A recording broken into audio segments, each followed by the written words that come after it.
Halo Kultivator Junior, berjumpa lagi di dunia novel. Mari kita lanjutkan kultivasi berikutnya di Martial God Asura.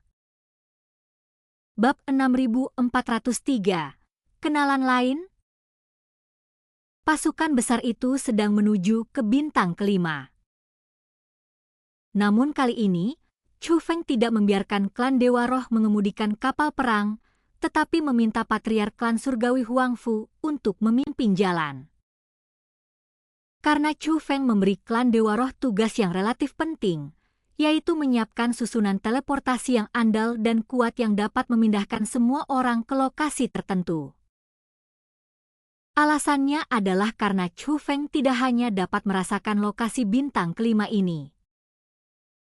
Chu Feng juga bisa merasakan bahwa bintang kelima ini benar-benar berbeda dari 4 bintang sebelumnya. Untuk 4 bintang pertama, kehidupan akan terancam hanya jika warisannya gagal. Tetapi bintang kelima ini sendiri mengandung bahaya yang tidak ada hubungannya dengan pewarisan. Hal yang paling menyusahkan adalah Chu Feng dapat merasakan bahaya dari jarak jauh, tetapi dia tidak yakin jenis bahaya apa itu. Chu Feng, benarkah semakin jauh kau pergi ke bintang-bintang, semakin sulit untuk mendapatkan warisan? Setelah mengetahui apa yang dikatakan Chu Feng, Huang Fu Shengyu bertanya kepada Chu Feng dengan berat hati. Yah, seperti itulah kelihatannya sekarang. Dan bahaya bintang kelima ini lebih dari sekadar menerima warisan. Namun, bahaya dan peluang selalu ada. Semakin besar kesulitannya, semakin besar pula imbalan yang akan Anda dapatkan, kata Chu Feng sambil tersenyum. Namun, setelah Chu Feng selesai berbicara, ekspresi Huang Fu Shengyu menjadi semakin khawatir. Saudara Shengyu, jangan merasa tertekan. Song Yun bisa mewarisi tempat ini, kata Chu Feng. Song Yun? Mendengar ini, Huang Fu Shengyu tidak bisa menahan diri untuk tidak melihat Song Yun. Kamu benar-benar ingin gadis ini mendapatkan bintang kelima? Meskipun Song Yun berkata begitu, dia tiba bahwa dia akan membantu Chu Feng. Namun Huang Fu Shengyu tidak menganggapnya benar. Lagi pula, dia belum pernah mendengar tentang Song Yun sebelumnya, dan Song Yun juga menyembunyikan tingkat kultivasinya saat ini, tetapi dia secara tidak sadar merasa bahwa Song Yun jauh lebih rendah darinya. Dia selalu merasa bahwa tugas berikutnya untuk mewarisi bintang-bintang akan menjadi miliknya. Ini juga sebabnya dia begitu gugup. Karena dia telah menyaksikan kekuatan warisan bintang, dia tidak memiliki keyakinan seperti itu sama sekali. Jangan khawatir, dia sebenarnya sangat kuat, kata Chu Feng, lalu menatap Song Yun. Benar kan? Aku tidak terlalu kuat, tapi aku pasti akan menyelesaikan tugas yang diberikan kakak Chu Feng, kata Song Yun sambil tersenyum. Namun tak lama kemudian, ekspresi Chu Feng sedikit berubah. Ada apa, kakak? Xiao Yuer memperhatikan perubahan ekspresi Chu Feng dan tak bisa menahan diri untuk bertanya. Pada saat yang sama, yang lain juga menatap Chu Feng dengan gugup. Ekspresi Chu Feng tidak akan berubah tanpa alasan. Dia pasti menyadari sesuatu. Sebagian besar dari apa yang diperhatikan Chu Feng terkait dengan makam kuno, yang tentu saja ada hubungannya dengan makam tersebut. Seseorang telah mulai memecahkan warisan bintang kelima, kata Chu Feng. Ah! Mendengar ini, semua orang menjadi semakin gugup. Teman muda Chu Feng, apakah kami perlu mempercepat? Kalau begitu, klan kita bisa mempercepat dengan garis keturunannya, kata kepala keluarga klan surgawi Huang Fu. Tidak perlu, warisan bintang kelima tidak sesederhana itu. dia tidak akan bisa memecahkannya dengan sukses dalam waktu singkat. Kita sedang dalam jalur cepat, jadi kita pasti akan tiba tepat waktu. Chu Feng tentu saja menyadari bahwa ada harga yang harus dibayar untuk mempercepat menggunakan garis keturunan. Bukannya mustahil untuk membayar harganya, tetapi tergantung pada situasinya. Pada saat ini, suara Egi terdengar di telinga Chu Feng. Chu Feng, siapa kenalanmu kali ini? Coba tebak. Dibandingkan yang lain, Egi sama sekali tidak gugup. Malah, ia menantikan siapa yang akan meraih bintang kelima.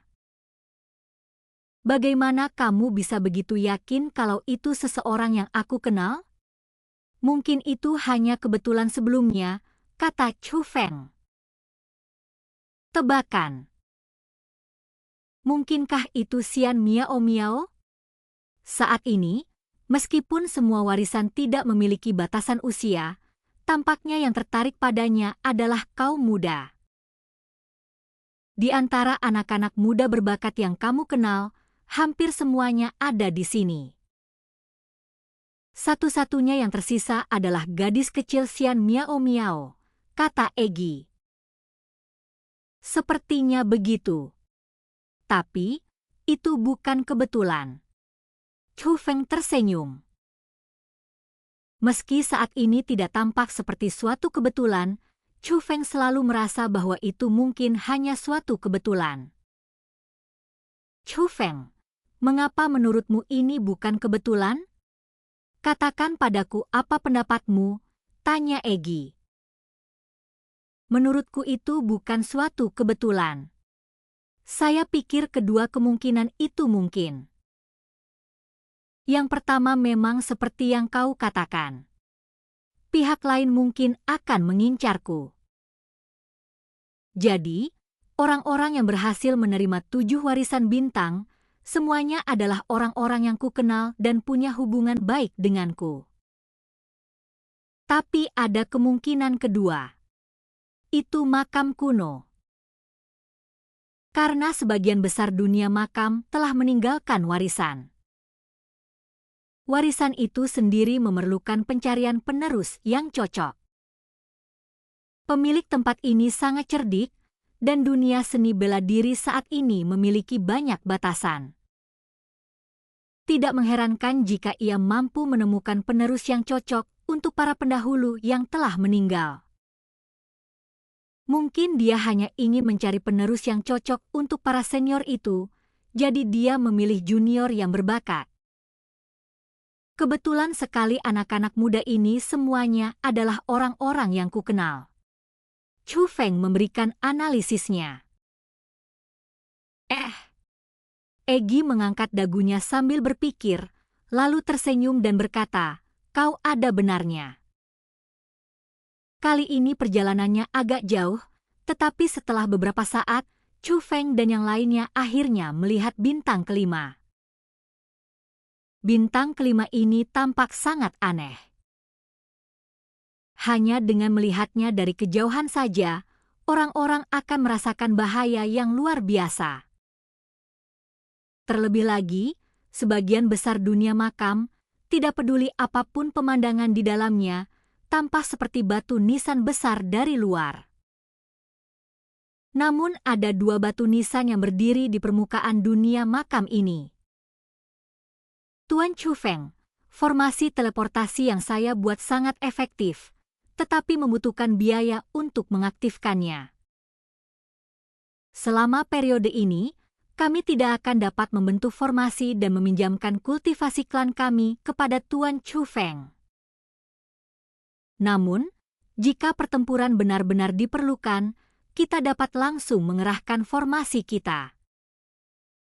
Pada saat ini, Shen Hui berkata kepada Chu Feng, serahkan saja padamu, tapi jika kau melihat ada yang tidak beres, kau bisa langsung mengaktifkan formasi teleportasi dan membawa semua orang ke tempat aman, kata Chu Feng. Saya mengerti. Shen Hui mengangguk. Setelah itu, Semua kapal perang bergerak maju dengan kecepatan penuh, akhirnya melewati kekuatan penghalang dan memasuki dunia itu. Ketika Chu Feng dan yang lainnya benar-benar melangkah ke dunia itu, mereka menemukan dunia itu dipenuhi tulang belulang. Hal ini membuat keanehan tempat ini menjadi lebih menakutkan. Namun yang menjadi perhatian orang saat ini bukanlah pemandangannya, melainkan siapa yang memulai mewarisi tempat ini. Klan Dewa Roh secara langsung menggunakan metode observasi, dan setiap orang dapat langsung melihat target tanpa menggunakan cara lain. Pemandangan yang awalnya jauh, tiba-tiba menjadi jelas. Seseorang memang sedang memecah formasi itu. Tapi, itu bukan manusia. Karena orang ini tingginya 8 meter dan tubuhnya dilapisi baju besi, dia sama sekali tidak terlihat seperti manusia, melainkan iblis. Apakah itu dia? Tetapi ketika dia melihat orang ini, Chu Feng terkejut. Egi, kamu benar, ini memang seorang kenalan. Dan kultivasi saat ini berakhir. Sampai jumpa di kultivasi berikutnya di dunia novel.